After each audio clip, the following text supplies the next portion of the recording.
to tell everyone that we're equal, but we're not even treating each other as equal. So that's where it starts to me, is like women have to set the example of how we're supposed to treat each other and how we're like we deserve to be treated.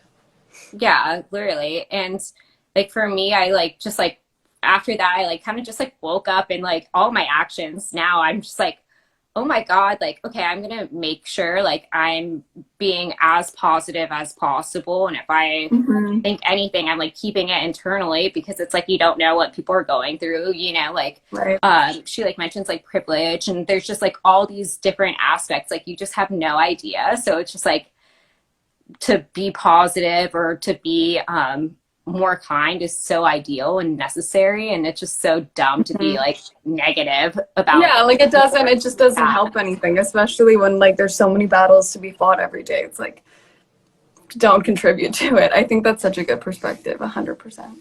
Yeah, Um, but it's yeah, just and you that talk whole about like like this, thing. yeah, and you talk about this idea of like privilege and how her take on recognizing your privilege.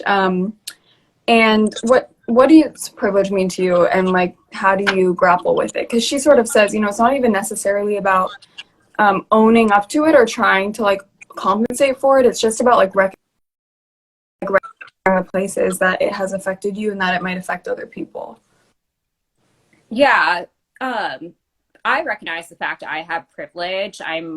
There's so many reasons I don't even want to like list, but Mm-hmm. like it's like really important to acknowledge that you have privilege, understand the effects of your privilege, the Mm-hmm. consequences of your privilege to other people, and your Mm-hmm. opportunity where it's like, okay, like I, feel comfortable